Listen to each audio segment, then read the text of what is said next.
Tuan dan Pan ada handset kan, iPhone ada handset.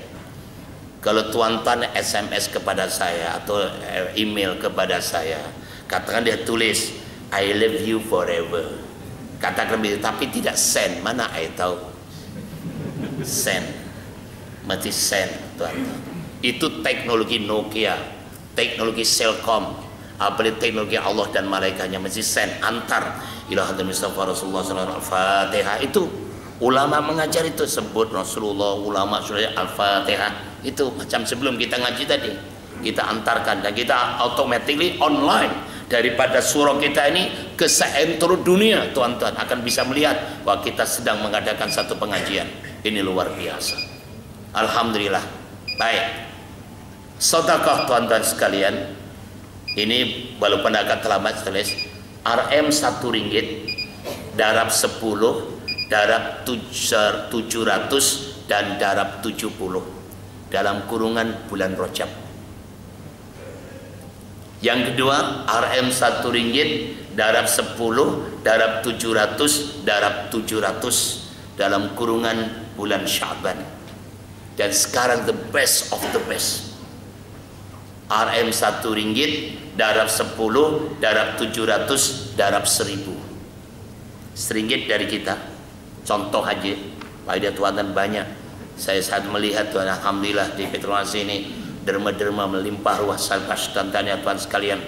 Seringgit darab 10, 10 itu dari Allah, yaitu rujuk dalam surat Al-An'am 160, man jaa bil hasanati faru asyram sariha. Darab lagi 700 tertera dalam surat Al-Baqarah 261. Dua ini firman Allah tuan-tuan. Kalau tuan pun tidak percaya, kafir serta merta. Tapi kalau sudah diterangkan tak derma juga, itu kata orang Inggris go and block. Apa itu? Goblok. Tapi tuan-tuan alhamdulillah ya, tahniah terusnya itu. Dan untuk bulan ini start pada semalam 1 ringgit, darab 10, darab 700, darab 1000. Kita buat kalkulator equal 7 juta online tuan-tuan. 70 Rajab, 700 Syaban, 1000 Ramadan, itu hadis Rasulullah SAW. Tuan merujuk dalam kitab, sebuah kitab namanya Duratun Nasihin. Subhanallah. Padahal Rasulullah bersabda as-sadaqatu atas as-sadaqatu tajlibur rizq. Sedekah membawa rezeki. Hasinu amalakum bizakah wa dawu martakum bisadaqah. Perbaikilah, jagalah, tambahkanlah. Ada 3 pengertian. Perbaikilah, jagalah, dan tambahkan harta benda kamu dengan zakat. Jadi zakat punya 3 fungsi ini: menambah, membersih, dan menjaga. Wadau martakum bisadaqah, dan obatilah segala penyakit kamu dengan sedekah. Kita kalau tuan masukkan derma tadi, jangan lupa minta, ya Allah sembuhkan penyakit ibu saya, penyakit bapak saya, penyakit istri saya, penyakit anak saya. Mohon pada Allah SWT. Bismillah. Itu caranya. Ini sedekah. Apalagi setiap malam pastikan membawa duit untuk putra putri kita. Jadi menjadikan satu amalan. Kalau tidak ada kotak berjalan tuan-tuan, kita yang berjalan cari kotak. Jangan kotak tidak berjalan, alhamdulillah aman. Kok aman? Bukan. Itu lokek akhir ketekut cetel bedidil tetewel itu. Itu very lokek, cari. Bismillahirrahmanirrahim. Karena hebatnya bulan suci Ramadan. Bulan suci Ramadan. Oke, apalagi tuan-tuan, nah ini sedikit campaign. Terima kasih tuan ya. Dulu tuan sudah menyumbang pondok kami. Nah ini contoh. Di sana ada takbir itu. Pondok ini sudah siap untuk pasar pertama tuan. Tahniah atas bantuan dan sekalian. Ini pasar yang keduanya, tuan sekalian. Ini tuan sekalian, digambar di sana itu. Ini 3 tingkat. Ini panjang sebetulnya. Jadi terima kasih atas bantuan tuan. Tapi terima kasih Don Keladi. Insya Allah bagi tuan mau ada beli-beli zakat silahkan. Karena ini bisa menampung sekitar ribuan murid tuan dan sekalian. Alhamdulillah. Dah kempensi kita aja. Baik tuan sekalian. Jadi kita teruskan. Yang terakhir, yang ke-9, jaga mutu puasa kita ini. Jadi quality puasa harus kita jaga. Sebab tuan-tuan, puasa itu ada 3 tingkatan. Pertama ada puasa umum, kedua puasa khusus, Ketiga, puasa khususil khusus. Puasa umum, yaitu puasanya orang sudah tidak makan, tidak minum, tidak hubungan suami istri dari terbit fajar shadiq sampai maghrib, atau dikenali puasa peringkat tadika, atau kindergarten, atau pasti, atau genius aulat. Itu tuan-tuan, kita levelnya level khusus, harus mau tidak mau, yes or no, like and dislike, harus masuk puasa khusus. Dan untuk mencapai tahap puasa khusus ada 6 syarat dan terma yang harus dipenuhi. Apa 6 syarat itu? Di samping tidak makan, tidak minum, tidak hubungan suami istri dari terbit fajar shadiq sampai maghrib, ianya pertama, menjaga lisan. Lisannya harus ikut berpuasa setidak-tidaknya daripada 5 perkara. Pertama, jangan mengumpat. Kalau mengumpat saja, ganjaran puasa kita hilang, tuan-tuan. Nabi sudah mengingatkan pada kita dengan sabdanya, kam min shaimin laisa lahu min siyami ilal ju' wal atash. Ramai orang berpuasa tapi tidak mendapatkan apa-apa dari puasanya kecuali lapar dan dahaga. Jadi kita jaga lisan kita ini daripada mengumpat. Terutama puan-puan, wanita ini kelebihannya di bidang lisan sekaligus kekurangannya. Kalau ketemu temannya startingnya oke. Kak, malam ini taraweh, of course lah gitu. Nah, bikin apa? Buka, saya bikin tom yum nih sedapnya, saya bikin nasi dage tuh. Sudah. Lepas itu tak dengar ke? Dia ada beli kereta baru. Iya. Nah, iyanya tuh tak titik-titik, tuan. Tolong ya, puan atau tuan sendiri, kalau sedang ada orang mau mengumpat, katakan ini shaimun, yang kita puasa. Ini urgent. Oh, kalau urgent, mari kita mengumpat lepas taraweh aja. Boleh Ustaz? Ya haram juga lah, haram juga, tapi dosanya 1. Kalau mengumpat di siang hari, dosanya 2. Dosa mengumpat itu sendiri, kedua ganjaran puasa hilang, tak ada guna, tuan-tuan, hanya waste time and waste carbon ini. Kecuali mengumpat ini Ustaz Tunggul Wahidin ini, kalau tuan dan puan mengumpat, sudah saya ikhtiarkan dulu lagi sejak pandang pertama sampai pandang akhir, mulai kenal sampai tidak kenal lagi. Silakan tuan-tuan mengumpat, saya halalkan dunia akhirat. Oke, don't worry, selamat mengumpat.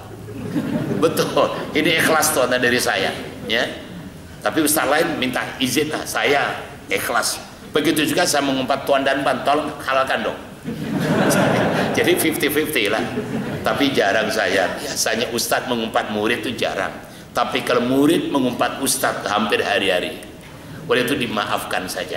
Bagi saya halalan thayyibah, dunia akhirat. Oke tuan ya.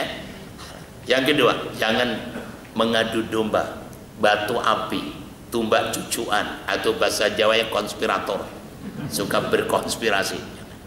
Yang ketiga, jangan sumpah palsu.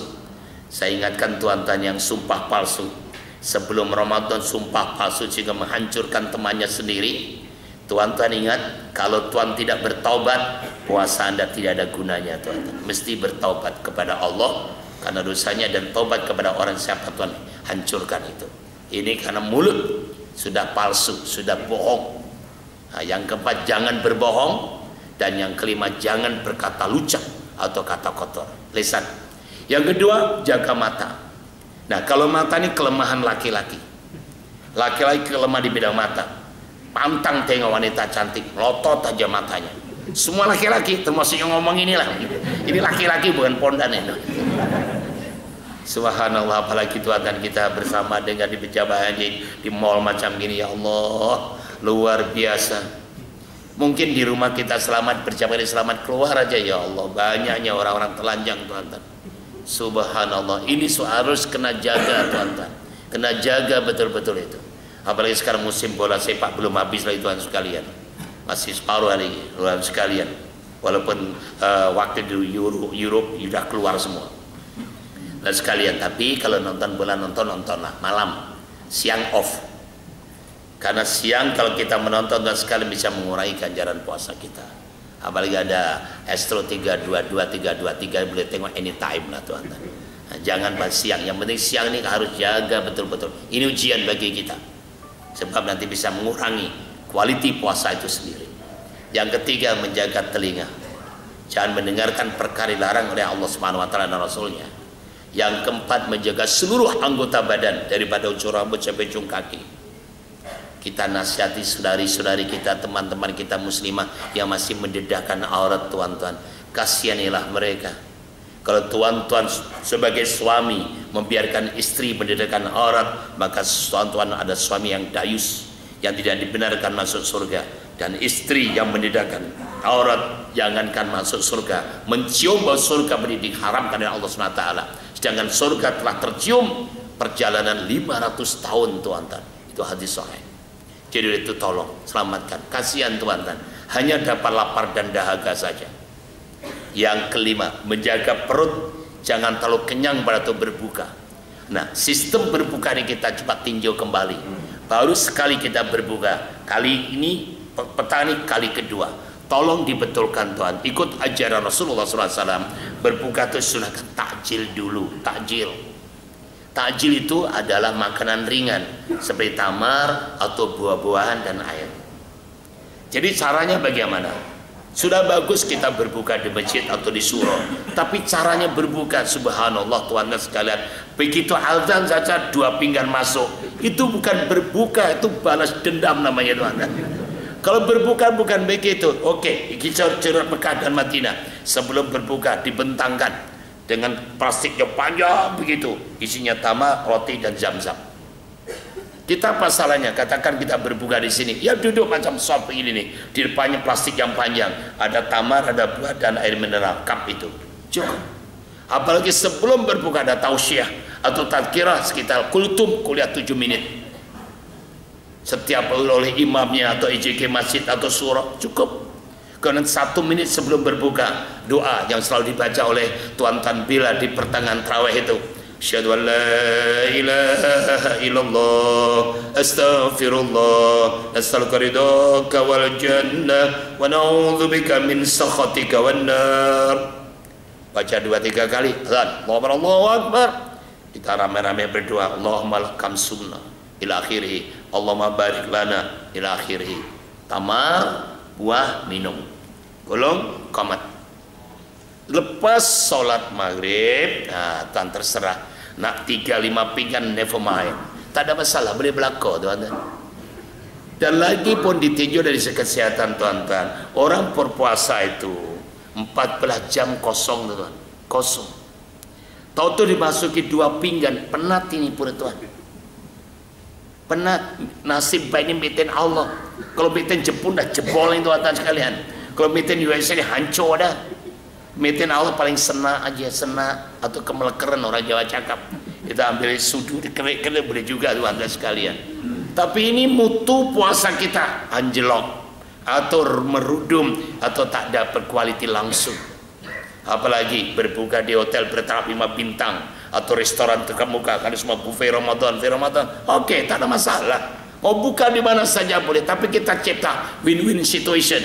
Karena kita akan berbuka di hotel istana sana, oke, 50 orang akan datang. Kita minta tolong di lobi sediakan tikar getah dan sebagainya, dan ada tamar, ada air mineral, cukup. Kami akan sholat dulu, atau ada tausiah, sholat baru makan, boleh.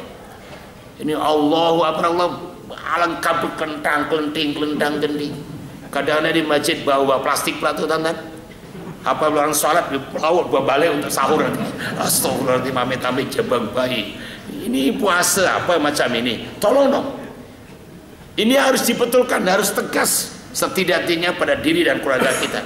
Kalau di rumah katakan 15 menit sebelum berbuka sudah pakaian kain yang baik, laki-laki. Yang perempuan ada pakai telekom, duduk siapkan begitu, ada tausiah, ada baca maksurah ke Asmaul Husna atau tadkirah atau tausiah 5 menit sama sebelum berbuka, baca doa tadi, insya Allah tuan-tuan bagus.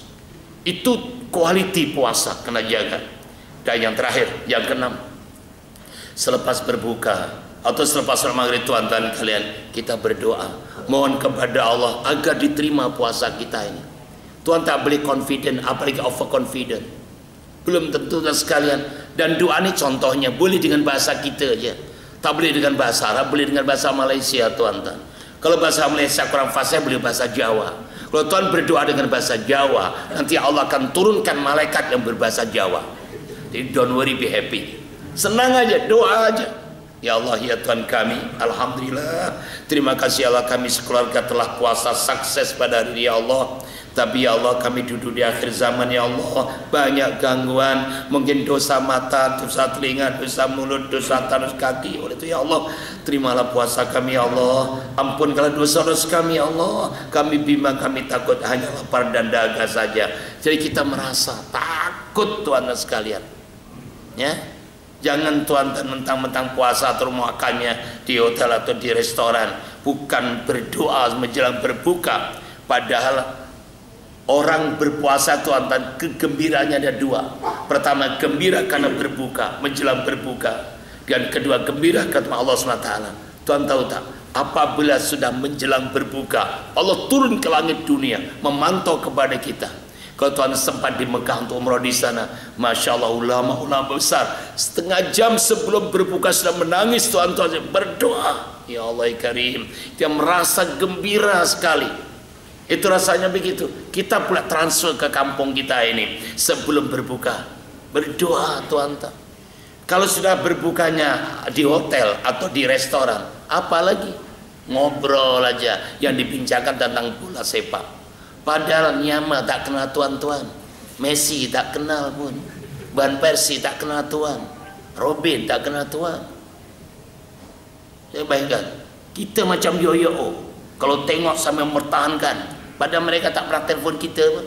Telepon Van Persie, makasih ya karena nonton saya, ini duit cek nggak ada pun. Kita aja yang ngade-ngade. Oleh itu Tuhan tolong dong ya. Itu hal-hal yang begitu tuh jangan menjadikan diberatkan. Kita rubah. Jangan sebelum berbuka berdoa rame-rame. Walaupun di restoran, walaupun di hotel, walaupun di masjid, walaupun di rumah. Ayo kita rubah Tuhan. Yang bisa merubah hanya kita. Environment tergantung kepada kita. Insya Allah kalau kita bisa menciptakan environment yang kondusif, Allah akan menentukan yang baik. Oke, tuan-tuan sekalian, ini yang keenam. Ini cara menjaga kualitas puasa kita. Baik. Yang ketiga, itu baru kedua tuan ya. Segala doa, segala amalan diterima langsung kepada Allah. Yang ketiga, segala doa dimakbulkan. Jadi tuan dan puan jangan pernah berhenti untuk berdoa. Pagi, petang, siang dan malam minta kepada Allah SWT. Tapi doa ini tuan ada prioritinya. Kalau kita rujuk dan kitab Al-Hikam oleh Ustaz Ibnu Athaillah, doa yang perlu diutamakan tiga ini. Pertama, mohon kepada Allah supaya ditetapkan iman dan Islam. Mohon kepada Allah supaya ditetapkan iman dan Islam, hidup dan matinya dan iman dan Islam untuk diri, keluarga, putra putri, cucu cici sampai hari kiamat. Yang kedua, mohon kepada Allah supaya dijadikan apa yang istiqamah di dalam menjalankan perintahnya dan meninggalkan larangannya. Dan yang ketiga, mohon kepada Allah supaya kita menjadi hamba Allah, bukanlah hamba manusia, bukan hamba dunia, bukan hamba nafsu, apalagi hamba syaitan. Mohon pada Allah. Lepas itu Tuhan akan minta apa saja kepada Allah SWT. Doa. Ini yang penting tuan sekalian, terutama di malam-malam sebelum kita sahur itu, masa yang paling baik untuk mohon pada Allah Subhanahu wa taala. Yang keempat, wadzunuba maghfuratun, segala dosa-dosa diampunkan. Tidak ada catatan dosa di sepanjang bulan Ramadan. Ya, pikir logik aja kalau kita duduk di bandar tuan sekalian. Kalau kita tengok hari Jumat, subhanallah, orang parkir di pinggir-pinggir jalan yang tidak boleh parking semua. CPC bukan tidak tahu, polis traffic bukan tidak tahu, polisi bandara bukan tak tahu, salah ini tempat ini. Tak boleh parking tapi dibiarkan, tidak dikeluarkan saman. Bukan perbuatan itu betul, tetap salah, melanggar undang-undang tapi tidak direkod karena hebatnya atau mulainya hari Jumat. Apalagi Ramadan tuan dan sekalian, segala dosa kita tidak direkod sama sekali. Tapi jangan take advantage lah, mentang-mentang rekod dari KL sampai Johor Bahru naik motosikal tak pakai topi kelida, itu ngade-ngade juga itu. Ya kena jaga. Tapi insya Allah ini istimewanya Ramadan. Dan yang terakhir, surga rindu kepada orang beribadah di bulan Ramadan. Oleh itu Rasulullah SAW bersabda, al-jannatu mustaqatun ila arba'ati nafarin. Surga rindu kepada 4 golongan.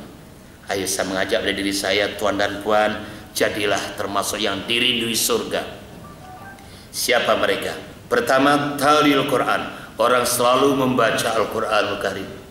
Tahniah tuan-tuan yang sudah hatam atau dalam membaca berjalan, silakan. Yang ini membaca Al-Quran. Membaca Al-Quran itu tuan-tuan sekalian di bulan Ramadan, 1 ayat dikira sama dengan hatam Quran. 1 ayat. Dan dalam hadis sahih yang lain, kalau kita baca dalam sholat, 1 huruf Allah balas 100 kali ganda.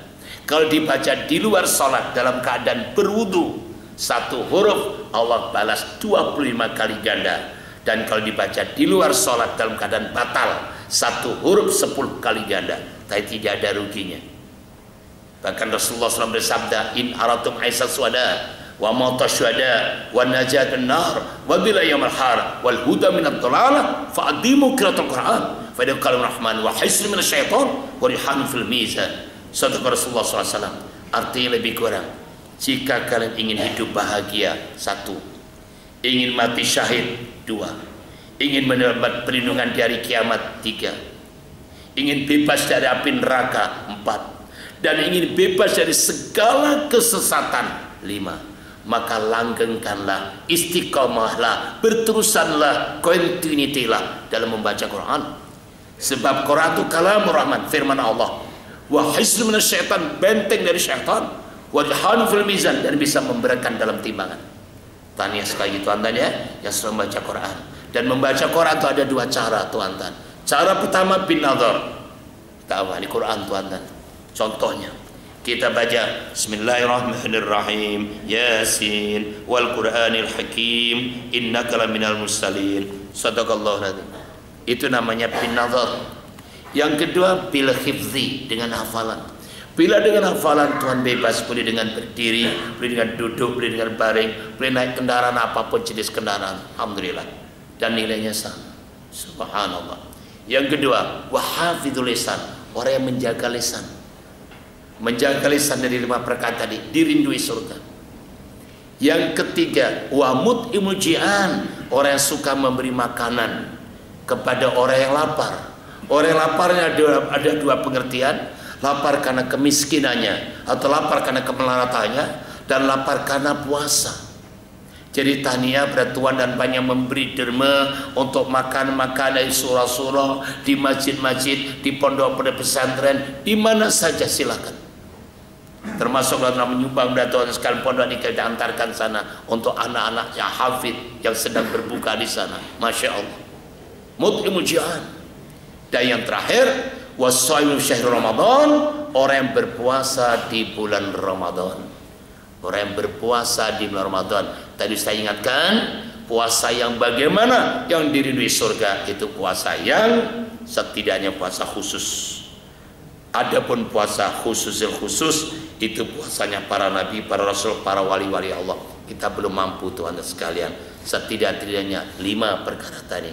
Atau puasa khusus tentunya yang ada 6 syarat tadi. Coba saya ulang balik tuan sekalian. Pertama, jaga mata.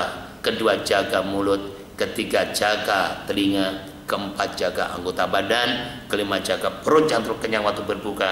Dan yang keenam adalah selalu berdoa, mohon kepada Allah agar puasa kita diterima oleh Allah SWT. Para saudara, tuan-tuan yang dimuliakan Allah SWT, itulah indahnya Ramadan, luar biasa dan sekalian. Jadi akhirnya mengakhiri kuliah pada hari ini, tuan sekalian, selalu Rasulullah SAW bersabda, man shoma ramadanan imanan wa ihtisaban ghufira lahu ma taqaddama min dhanbi. Siapa yang berpuasa di bulan Ramadan dengan iman dan penuh mengharap kepada Allah agar diampunkan seluruh dosa-dosanya. Ada satu kisah tuan-tuan diangkat oleh Al-Ustaz Utsman Asy-Syakir Al-Khaibawi dalam buku terkenalnya Turatun Nasihin. Seorang tuh namanya Muhammad, kebetulan namanya nama dengan Nabi kita, sama Nabi kita. Orang ini selain di Ramadan degil tuan-tuan, sholat tidak mau, semua amalan tidak dilakukan. Masuk aja Ramadan berubah 180 derajat Celcius. Semua mandi, pakaiannya dan pakaiannya wangi selalu taubat pada Allah SWT. Di teman-temannya suspek dan tanya, apa yang kau lakukan ini? Ini bulan taubat, bulan maghfirah, bulan kebebasan dari api neraka, bulan segala-galanya Ramadan ini. Maka dihormati. Kebetulan sekalian, meninggal dunia seorang waliullah, bermimpi ketemu dengannya dan ditanya, apa yang Allah berikan pada kalian?